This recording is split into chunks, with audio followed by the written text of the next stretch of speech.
બુધવાર એટલે વિઘ્નહર્તા ભગવાન ગણેશજીનો આશીર્વાદ મેળવવાનો શ્રેષ્ઠ દિવસ।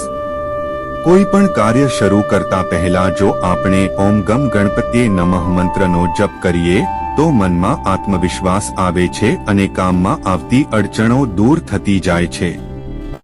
આ મંત્ર માત્ર શબ્દો નથી, પરંતુ શક્તિ છે જે મનને સ્થિર બનાવે છે અને માર્ગ સરળ કરે છે। આ દિવસ શિક્ષણ માટે અત્યંત શુભ ગણાય છે। વિદ્યાર્થીઓ માટે બુધવાર વિશેષ મહત્વ ધરાવે છે। નવી બાબતો શીખવા, પરીક્ષા માટે તૈયારી કરવા અને ધ્યાન કેન્દ્રિત કરવા માટે આજનો દિવસ ઉત્તમ છે। જો તમે વ્યવસાય કરતા હો તો બુધવારના દિવસે નવા સોદા, ચર્ચા અથવા આયોજન કરવું લાભદાયક માનવામાં આવે છે, કારણ કે બુધ ગ્રહ બુદ્ધિ અને વાણીનો કારક છે। લીલા વસ્ત્ર ધારણ કરવાનું પણ શુભ માનવામાં આવે છે। લીલો રંગ શાંતિ, વિકાસ અને સકારાત્મક ઉર્જાનું પ્રતીક છે।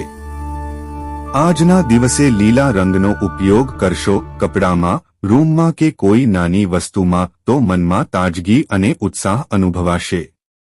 બુધવારનો સૌથી મોટો આશીર્વાદ છે બુદ્ધિ અને વાણીમાં વૃદ્ધિ। આજના દિવસે આપણે પ્રયત્ન કરવો જોઈએ કે વાણી મીઠી રાખીએ, કોઈને દુઃખ ન પહોંચાડીએ અને સમજદારીપૂર્વક નિર્ણય લઈએ। સકારાત્મક શબ્દો જીવન બદલી શકે છે।